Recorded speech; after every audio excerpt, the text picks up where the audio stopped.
Welcome to Coming from Left Field, where we have conversations about politics, books, and current events with your host, Greg Godels and Pat Cummings.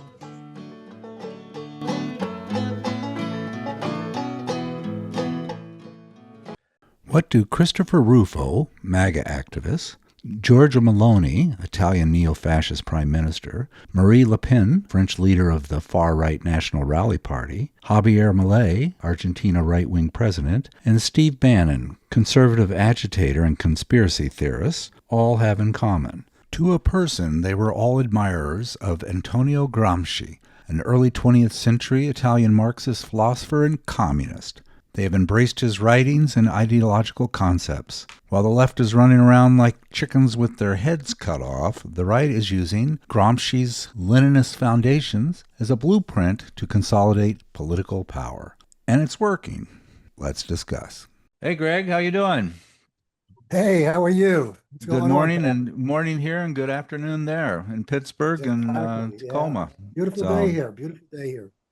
hey, I just realized that we've only done podcast with us just a couple of times. The very first one that we did, and then the Yes. second one, which was the how democracies die, which is The first one. Yeah. it's dead now, so that they would forget that that's old history. It And is all. then we did the Thomas Franks book, and then a fourth time, or about 4 years ago in February, you gave a review of Karl Marx, which Heck yeah.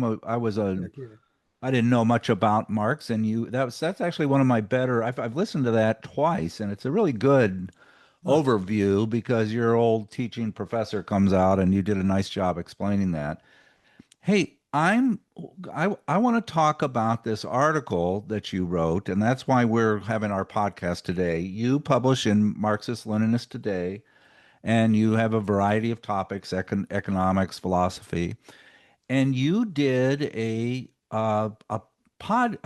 article on Antonio Gramsci, and I didn't know anything about Gramsci and read the article and was fascinated with this pretty powerful, influential thinker of our time. Obviously, because you're a philosophy freak, you knew all about him and the sequence of how he fits into this whole progression through philosophy. And because I was interested in psychology, I missed those classes. So, have you got good feedback about this article? Well, it's interesting because I posted an article after this one, which got picked up with a prominent website. I thought the article after this one, which was on wealth, which is kind of a rewrite of this man Zuckman's work, and I saw it in the Wall Street Journal. It's an important article, but it was just easy to throw together. I mean, anyone could have done it. It just happened to hit, but it got picked up, and I got over 2,000 hits, et cetera, in this article, which I thought was a thought piece. And I would hope that people would dig into it, as you did. It got the usual. I mean, it's just another article that I posted. It gets three, four, 500 readers, but it didn't make a big splash by the way the second one did. It's an oddity of America that people are anti-theoretical. So this is more theoretical. Requires people to go back in history to re-examine a character, a thinker from an earlier time, see how it relates today. The catch was, and I think this is what got your attention, was I wrote it around an op-ed piece in the Wall Street Journal on the weekend, Mhm. which celebrated Antonio Gramsci as an icon of the right, of the ultra-right, of the Trump right, of Bannon and Miller and Rufo and that whole crowd. And then beyond that, the European ultra-right, they studied Gramsci. I'm sure we'll talk Let's. about who Gramsci was. This is what this is what intrigued me, and this is why I thought it was so fascinating. I have a slide here. Christopher Rufo has literally done podcasts on how much he praises Gramsci. Andrew Breitbart, Steve Bannon, the Argentina president, Millet. Javier Milei. He is Mary Le Pen, who is the French leader of the far right group, National Party. National She Rally. did it. Giorgia Meloni, the neo-fascist prime minister of Italy, and just 2 or 3 days ago, the guy who is in Poland, that just won, the far right guy in Poland. He's a MAGA guy. I googled his name and Gramsci, and lo and behold, he has a quote praising him. So that's why I thought this. When I read your article, I was going, okay, he's an old Yeah, yeah. Marxist guy and followed Lenin and diverted, uh, but this is the game plan. If you really read his theory and his he wrote the Project 2025 back in 1920. Am Yeah, I and wrong? Did I no, catch you're that right. right? You're absolutely right. I didn't know about the Polish guy. I know the Wall Street Journal announced that yesterday that the other guy won, the mayor of Warsaw. That it turned out this guy snuck in and won with a small edge. But no, I'm shocked as you are with how the right has jumped on Gramsci, and yet the left, the broad left, or even the narrow left, the Marxist-Leninist left, has really not made a lot about Gramsci. So when I wrote the article, I thought this would really maybe be um, something that would help the left get its head around both the strategy of the right, how the right's operating and what they're operating from, and also suggest something amiss in the way the left in this country is operating as well, because they're not fully cognizant of what Gramsci was trying to tell the world. I also wanted to bring Gramsci back into the attention of people, but at the same time, not exaggerate who he is. A lot of people go crazy and say he's the greatest thinker of the 20th century and so on. And thirdly, I want it clear that I'm not a Gramsci scholar. I relied heavily upon uh, I think, a great English Marxist historian, Eric Hobsbawm, who did an anniversary piece in 1977 um, explaining Gramsci and politics in a way that I thought was very insightful. And then I have another friend, professor, who knows Gramsci, and I ran the article by him just to make sure that I didn't make any serious academic blunders, and he was very helpful too um, in putting this together. So that's what I come up with, and I think it's worth discussing what Gramsci said, what Gramsci was about. What did you draw from it? I know you've become a Okay. Gramsci scholar in the last Oh, couple of I don't weeks. know. I don't know about that, but I'm fascinated of how this MAGA cult has so effectively taken over our political economy in a short period of time, and I'm just confused by it. I can't. I'm always trying to figure out what's going on. What is the Um, insight? What is the insight that they draw from Gramsci? I mean, I know from talking with you before this, you have some feel for that. What did they draw well, from Gramsci? what they have successfully done is cherry picked his theories, and they are I've listened to a bunch of lectures like James Lindsay. I don't know if you know James Lindsay. He's the guy that was with the three scholars that ended up going after the queer studies and the feminist studies and wrote the fake articles, um and he's kind of gone, he's like gone the way of Joe Rogan, the way of Jimmy Dore. He's sort of, flirting with this sort of far right ideology. But they've taken his belief that uh, in order to have a successful control over the population and politics, you need to control the culture, the message that's sent to people. Uh, he said that you need to emphasize, religion, culture, the universities, because when you control what is being thought by the masses of the people, you control them. It's very similar to Chomsky and manufacturing consent, that you people don't know that they're being propagandized and so forth. And they just are masters at using the parts of his theory to perpetuate their power struggle. Um, they don't at all talk about his core belief of class. They don't talk about his criticism of capitalism. They just talk about the control of the political discourse. The wokeness is all integrated into their Gramsci criticism and so forth. So that's kind of what I thought was Yeah, fascinating by it. Yeah. it's good. I think it's important to talk about who Gramsci was and where these ideas came from. The reason he's well known is he had a bunch of notebooks. He was in prison in Italy, in Mussolini's Italy, fascist Italy. He was in prison until his death, and he was allowed to write, but he was heavily censored. So what he produced were these notebooks, notebook after notebook after notebook, and he was 33 notebooks. very careful to use coded language because he was the leader of the Communist Party of Italy when he was put in jail. He was the leader. Okay, okay, so stop. Let's just back up a little bit. Yeah, So you have the Mussolini's in power. yes, You've had a fairly successful and really shocking revolution occurring in Russia with mhm. Lenin, that very Bolshevik successful. Revolution. Yes, There was a concern that Italy was going to go that way. The two yes, powerful forces in Italy at the time were the fascists and the communists, were, the socialists morphing into the communists. yes. And this is back when there was factories and workers and so forth. So he is this little Italian guy, came from a poor family, Sardinian. smart Yeah, as a whip.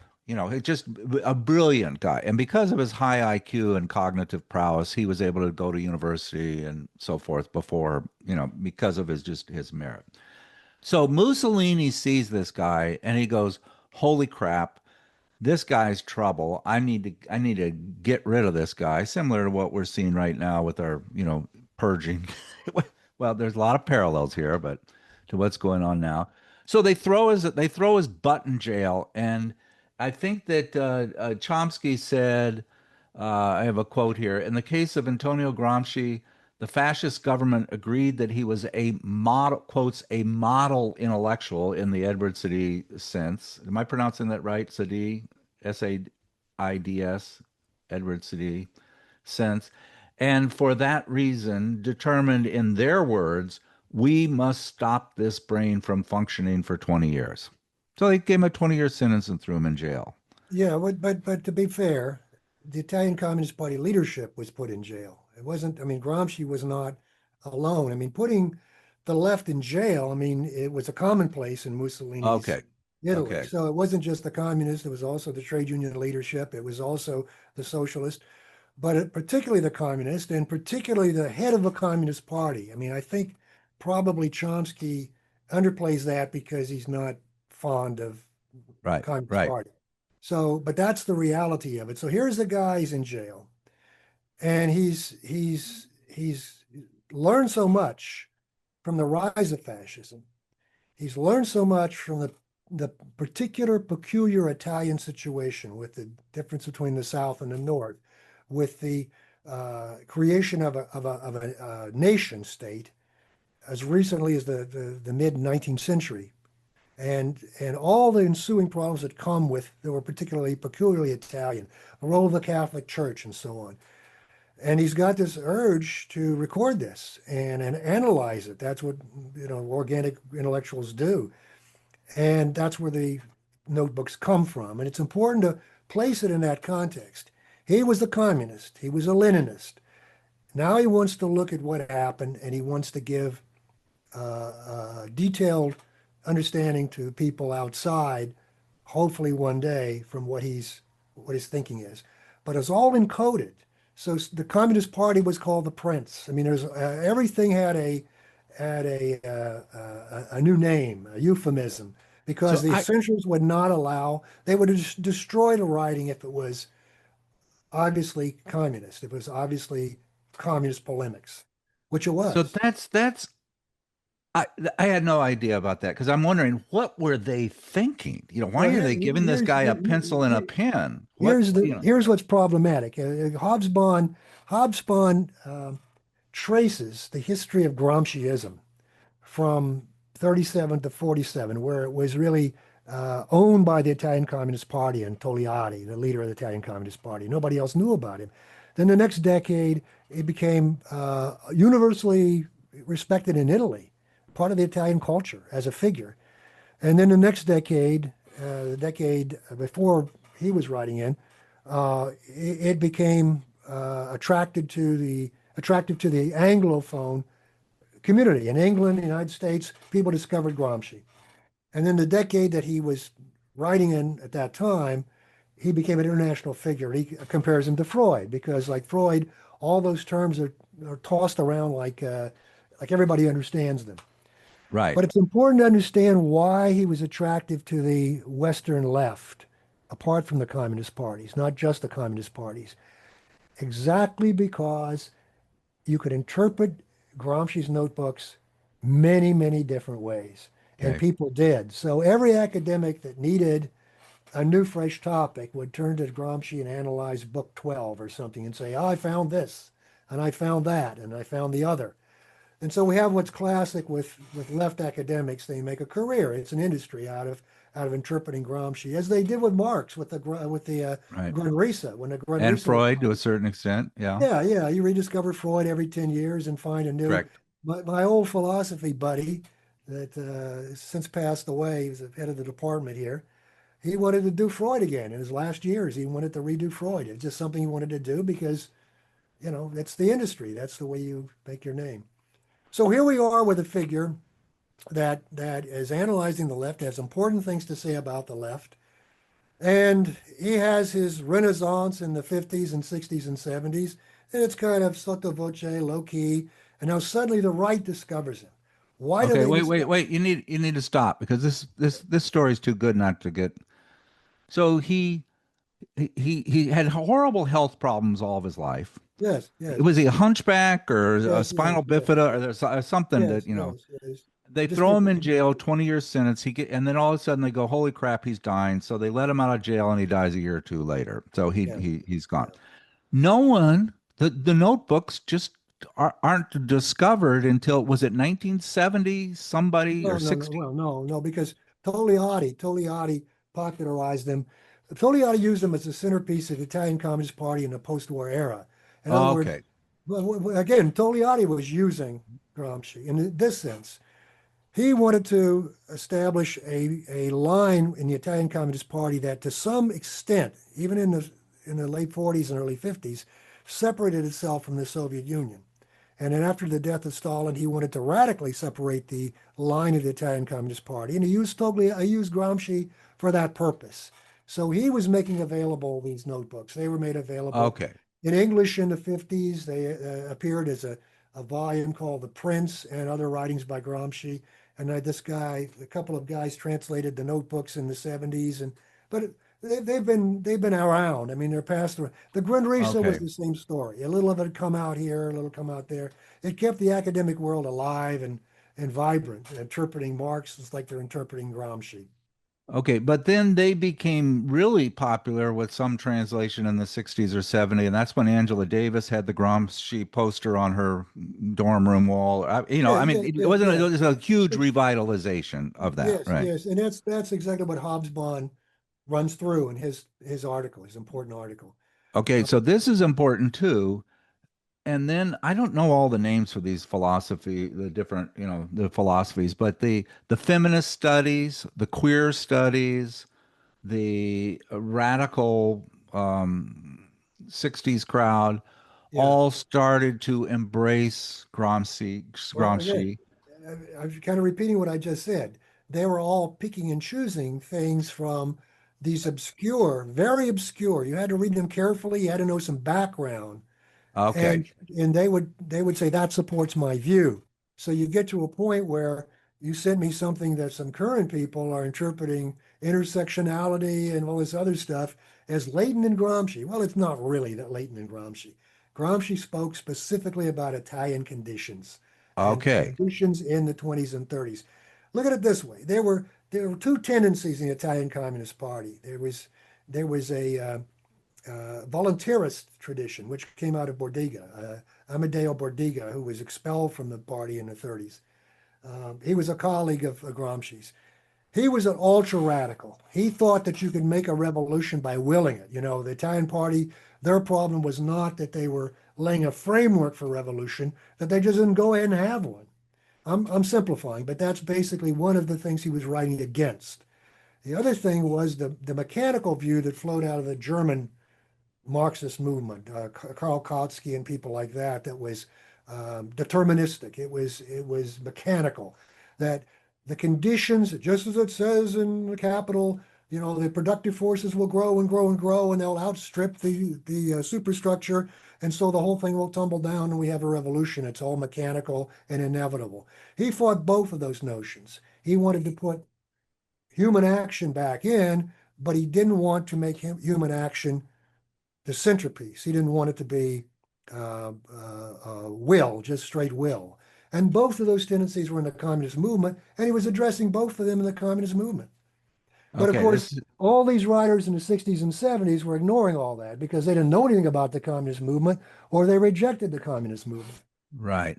And that's where when we had Norm Finkelstein on with his book, which was the most poorly timed book ever. He did the one book on the woke culture and so forth.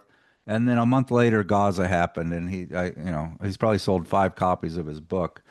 But he did a really good job of showing how all these people, Crenshaw and the Yes, white yes, racism and all that, I he took remember them that. apart one by one by one and said they are just absolutely full of crap and they're Um, misinterpreting some of these Absolutely. earlier scholars that really did The have their act together, like Baldwin and Well, some of these most importantly, Du Bois. I mean, Du his Bois, right? centerpiece was Du Bois, and he quoted Du Bois from memory in many cases.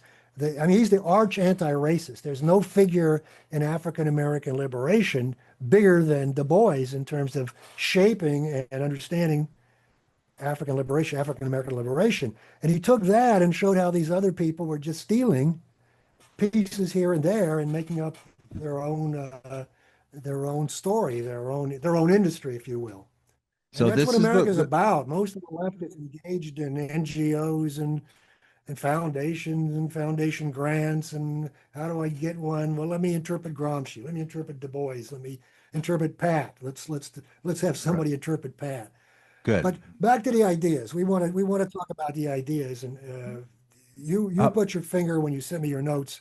Go ahead. I'm sorry. Let you well, talk. I would say that so his idea, these are all tied together with this cultural hegemony issue, which is, and I hope I'm getting this right, but let me, I have notes here from PowerPoint from a fellow on the internet. So that the upper class do not rule through economics, but by perpetuating cultural norms. That they don't necessarily rule by power.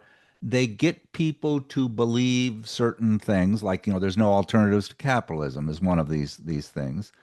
A little bit Yeah. like Chomsky's manufacturing consent. A little, kind of they have a lot of common things through this cultural ideas. They push the normative belief that the working class, which is this type of factory workers and so forth, they help them understand how they think, and that hegemony is passed on through these social customs such as the education, media, religion, that if you can influence all of those, you can control the politics. Well, look where we are right now. That's what people are saying, that I'm sending my kid to school and he's coming back, as a boy, he's coming back as a girl. I'm this woke stuff, that, the pronouns on all of the emails from the state agencies, that these are the left, these Marxists coming in and controlling all of these cultural parts of our society, and we need to take those back, and the right needs to control those, because that's what Gramsci said. You need to control that. They could agree you need to control that. How far off is that? Well, that's close. That's very good. You're saying essentially that The realm of ideas is a contested territory. The realm of ideas, the world of ideas, whether it's the legal system, whether it's the universities, whatever it is, that world of ideas, books, magazines, internet, podcasts, that world is contested territory. There are contestants vying to put their ideas forward and win. You contrast that with the mainstream idea. This is not the way these ultra-righters think, because they're a little bit out of the mainstream, but they have one foot in the mainstream. The right and the left historically, the capitalist intellectual class shares one notion, and that is a notion that, because it ties in with capitalism, the realm of ideas is a marketplace. The model is a marketplace. That's the capitalist notion of economic activity and intellectual activity.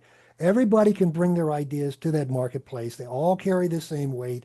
We put them all out there, and the ones that are right are shown by practice, by history to work, win, and then we go forward. That is wrong. And it's wrong in a way that the ultra-right doesn't understand, because they don't understand Gramsci. They don't deeply understand Gramsci. And much of the left doesn't understand Gramsci. Gramsci's a Marxist. And you'll see, and when you read Gramsci, he goes back and forth from memory to the preface of the Critique of Political Economy, which talks about how ideas are constructed by people's social lives, not vice versa. Ideas don't create your social life creates your ideas. And that's fundamental to Marx. And what it says, and under capitalism, the realm of ideas is pretty much shaped by the capitalist order, by that order that capitalism imposes.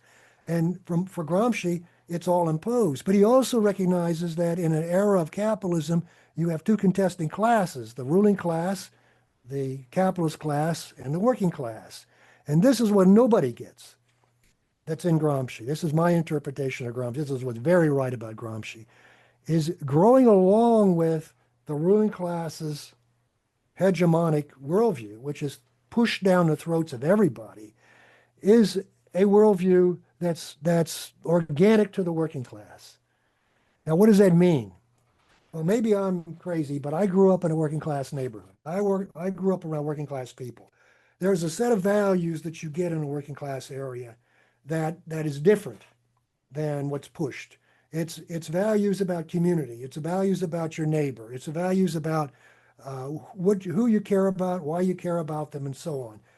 Gramsci's saying this is always there, but it has to be built in the same way that the ruling class builds its hegemonic way of thinking. And you find that if you go, I remember I went to Chile right after Pinochet was gone. It wasn't all finished yet, but he was not really in power. And you go to these working class areas that are very much like our working class areas, but there was no crime. There was no dirty streets. I mean, there was a social consciousness that was allowed to thrive and grow because those communities were left. They were socialist and communist communities. It goes back to Oscar Lewis's whole thing about a culture of poverty. The ruling class wants a culture of poverty. When you see in Gaza people that have been fighting for their lives against Israeli domination, reduced to fighting with each other for food, criminality, breaking into places to get food, that's a product of the level of poverty imposed on them by the Israeli Defense Forces. And you see that logic everywhere in the world. You see but there's a working class worldview that is also out there, but it has to be enhanced, and that's what communist parties did. If you go back to the Red Belt in the Togliatti era, the Red Belt had its own newspapers, its theater performers, its movie directors, Bertolucci, and the whole neo-realist group were all in the Communist Party. And so you had that kind of phenomena of building an alternate culture, which isn't being done here. How can you build an alternate culture when everybody cares just about being this or that or the other, all the different identities? It's impossible to put that kind of thing together that Gramsci envisioned in a world in which this kind of crazy liberalism, upper middle class liberalism, has broken everybody into their little components. Well, this piece I wrote about wealth, a letter appears in the Morning Star today from a woman who says, "Well, this doesn't address, this socialism is no good. I mean, socialism, that's just crazy." Because I end by saying we need socialism to address the wealth issue.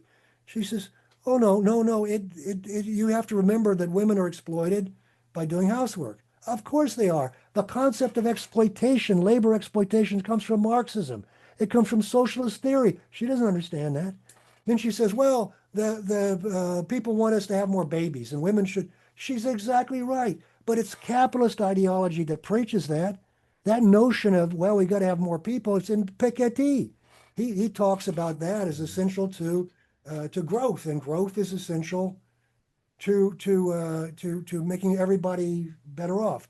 It's this thing I sent you about the abundance theory that Ezra Klein's I selling. I read that. I get so pissed at that. Is this Yeah, how the clown car Democratic mainstream is now jumping on the abundance, that Ezra Klein abundance, that we just need less government, get rid of regulation. regulations, Let the and economy and grow. Let it grow. Let and people appropriate. technology is going to help us out, and we just need to stop the city council from making it so hard to get a goddamn building permit. Jesus, what's the problem? And But back to Gramsci, in your notes, you correctly point out how the right has utilized the thinking, superficially utilized it.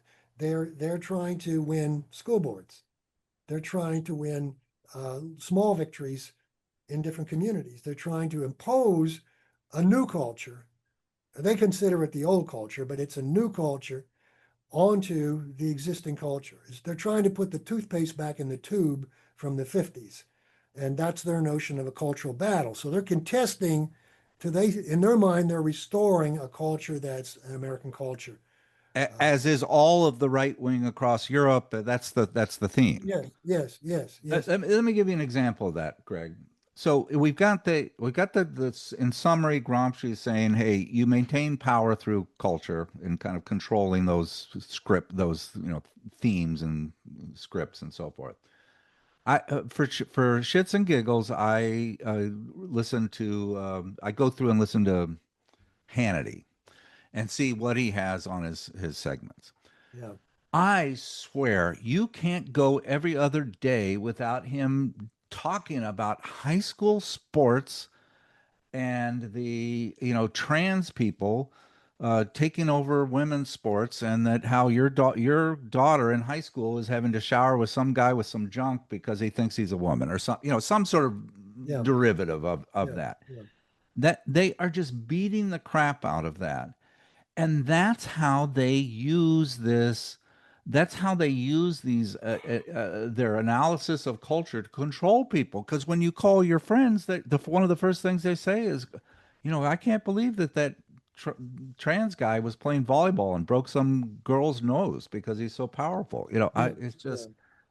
so. That's all they got. That's all they got. I mean, that's They do that so well. do They it. do that so well. The guy that just had the event of, I don't know, some guy burned up some people, and he was for Gaza and all of Yeah, that. yeah, yeah. That these people we're trying to have we just want Americans. We don't want these crazy people from Egypt coming in and controlling all of our politics, and we're Americans. And they have got that down pat, and that's the playbook, and that's one of the most powerful things that I found from this. I didn't realize how much Gramsci was a Rorschach test, which is you're saying for both the left and the right, that they draw from him their conclusions that support their own ideology. I guess we all do that, but he's an inkblot, I guess, is what But you're saying. one side's not fighting. I mean, one side is not fighting. It's a cultural, if in fact Gramsci's right and it's contested territory, you've got to wage your battle.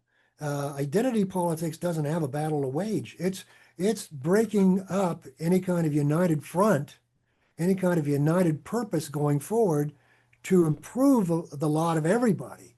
It stands in the way of that because obviously to fight a cultural war, let's take critical race theory. Right. Critical race theory is an academic theory. It's someone writing a book, an academic book, and then it gets picked up by the lower level academics, the administrators and so on, and they can take it into the schools and they get a gold star on their forehead because they're bringing something smart in. But when it gets defended, doesn't come down to anything other than what our good friend Du Bois was saying. He understood structural racism. He understood it, explained it, and everybody else did too. It's not new. But when it gets framed in that way, and it's all this academic language gets put around it, it becomes a target. And the people that like most of us and most Americans do are not racist. Most Americans are not racist. That's just the reality. That's the truth. But they can't be organized or marshaled when what they're told is the rallying cry is critical race theory. Right. And the other side understands that. They understand the use of culture. They understand how that can be used. And it's replicated again and again, like the trans issue. Trans people in this country, I don't know what the numbers are. I think most of us, if we saw someone picking on someone because um, they were trans or they had whatever gender expression they wanted to make, we jumped to their defense against some wacko nutcase. But sexual preference and sexuality in general or your gender choices, they're personal things. They're not Right. social things per se. You can't rally a movement around that. You can't defend your larger identified group of decent people around all these various identities. But yet we I let it happen. We've failed to recognize what Gramsci was pointing out, the right. power of a hegemonic approach to your goals, to your politics. I watched Christopher Rufo on a podcast with Coleman Hughes, which I like part of Coleman Hughes. He's a little too conservative for me, but he's certainly a good thinker and he's an original thinker. And Christopher Rufo, and I remember watching it thinking, oh man, he's going to get his hat handed to him because, Coleman Hughes is not going to put up with this stuff. By the end of the podcast, Rufo had thoroughly convinced Coleman Hughes that the Marxists have overtaken our universities, Mhm. that they are systematically teaching critical race theory in elementary school, that they're using this as a way of infiltrating the minds of all of these young people so that they will turn into these sort of, communist zombies. And it was just ridiculous. I mean, Well, but but he they're he straw men. rolled it up and he served it out. And by the end of it, you were thinking, God, I'm going to run for school board and get rid of all of these communist teachers. Jesus Uh, Christ. He's well, good. we He's good. He's good. He's Well, good. it's a replay of the 50s. And again, when people have no historical memory, like most Americans have no historical memory, that's the other side of the equation. They're taught not to have a historical memory. When they don't know about the 50s and McCarthy era, they don't recognize that this is a reprise. This is a repeat of something that happened before. And so we ought to learn from that and learn how to combat it. We certainly can't combat it by defending broken identities, by breaking a broad identity, working class. Let's take working class. So they say, oh, well, you do a class analysis, that's reductionist, blah, blah, blah. I know all the academic arguments, it's all nonsense. But fundamentally, it's a broad notion that you can work with. Forget about whether the margins, I can define the margins correctly, whether this person would be left out under my definition, or this person would be added that shouldn't be. That's all academic claptrap. The question is, can we devise a notion? Can we make an argument around who we are as a people that will allow us to unite, to fight what we have to fight? Poverty, inequality, the oligarchies, Donald Trump, Musk, people that own this country, Right. racist. If we want to do that, it has to be built around something that stresses our commonality, puts us together in a sensible, rational way. And class analysis has always done that. Like this woman that wrote this letter, I mean, she's oblivious to class. And the fact that if you had a united movement for socialism, it certainly would discuss all forms of exploitation. That's the centerpiece of socialism, of Marxism, is anti-exploitative. It would certainly address the question of growth because growth is not something that you have to have. It's only brought on because of competition. That's the whole idea of growth. Growth is instilled from competition. So when you read abundance, that's fundamental to it. Well, we're gonna do better than China. And after all, most of our foreign policy screwball things are based on competition. We're getting our lunch taken by the Chinese capitalists, so we got to go to war with them. I'm Right. not saying China's the capitalist country, but China has capitalism, and they're conducting it in a very advanced and a very aggressive way, in a very a winning fashion. Yeah, the other thing that I got from this is, you know, is that there's a lot of complexity to different people's belief of Marx. You know, Marx kind of, I could probably say, where do you think he was wrong? Well, he was wrong on this theory or that, and it looks like that Gramsci came in and he liked the early Lenin. He sort of departed with Stalin. That there's that it is not one size fits all. There's it's if you look at it from the religion, it's you've got Jehovah's Witnesses and Jews and Christians, but they all kind of believe that there's this big guy in the sky that's kind of watching and taking notes. I mean that's a foundation. And that's how I think that Marxism. There's some core simple principles of Marxism that are universal. Well, there's That two ways, Pat. You can look at it from two different perspectives. One is an Okay. academic perspective, and you're touching on that. I mean, there's no reason why uh, uh, you can't squeeze out of a study of Marxist writers, Karl Korsch, the whole host of communist writers in the past, and say, well, there was something they had insight that they had that wasn't captured by the communist movement, or there was something in the communist movement that was not right or not could be wrong. You can do that from an academic perspective. The other perspective you can take when you look at discussing correct and incorrect is how to move things forward, a practical approach. I mean, this is what, when Gramsci talks about the philosophy of praxis, he's talking about Marxism, the philosophy of practice. Practice was central to even the early Marx, talking about how practice, how activity, how doing things, how moving forward helps to settle questions of theory. But you can't move forward unless you have a vehicle to move forward in. You can't go down the road and get to your appointment in time if you don't have a car, if you're going to walk down there. What is the vehicle? For Gramsci, it was a party, a communist party, a workers' party. It didn't have to have the name communist, but most of the ones that were workers' parties were communist parties. And that's the understanding. So it's not to relativize truth. You know, what was good and bad about the communist movement in the 30s and 40s and 50s. It's about what is successful, what can move us forward, rather than quibbling, debating, et cetera, all the little academic nuances. People get caught up in that. It's the distraction, and it's a commonplace in our left today. When you say there's all these different versions of Marxism, they don't contribute to us moving forward. Right. What would contribute is to have a party where they get some things wrong. They'll get some things wrong. You can't have a communist party, a workers' party, a socialist party doesn't get some things wrong, but you've got to have that vehicle and debate it within that vehicle, and not be an academic sitting outside and saying, well, Trotsky did say this, and I think that was correct, but Lenin said something else, and that was correct then, but this is not. It's just a debating society. Right. I We agree. don't need that. I'll conclude with I went to a protest of Trump at Wenatchee, which is pretty conservative. The majority of the people in Wenatchee voted for Trump, and it was a couple thousand people out, really excited and vibrant, and it just felt so good. And there was someone there that's had a poster of Cory Booker, and she was praising Cory Booker. And Mhm. I chatted her up with her, and she was an educator, and she said that she was really impressed that he went 24 hours without peeing. Okay, well, that's fine, and that his speech was just so really supportive.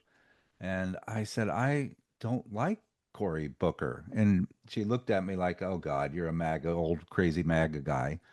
And I said, Yeah. "You're an educator. Do you know that he is a adamant supporter of charter schools in New Jersey? He wants to dismantle the public school system and turn it over to private companies and NGOs managing public schools. Cory Booker, number one guy, charter schools. And I was like, oh, well, so anyway. So you have your Cory Booker story. I have my Fetterman story. Jesus. Because here What was story was that? Fetterman Oh, story. Fetterman story. Okay, what's your Fetterman, Fetterman story? well, we knew Fetterman back in the day in Braddock when we were demonstrating. It was a home that was being closed down. It was for some cause. It had to do with women that were either pregnant, whatever. They were closing it down, and we were demonstrating to keep it open. And that's when Fetterman showed up with his police. So we knew him back then. And then there was a hospital that was a major hospital in Braddock that was being closed. And not so much me, I did a little time on the line, but some of my friends and comrades were there all the time fighting to keep it open. He didn't do anything. And then we had the incident where he ran down the black guy with his shotgun in his pickup truck, who was a runner, and accused him of doing something.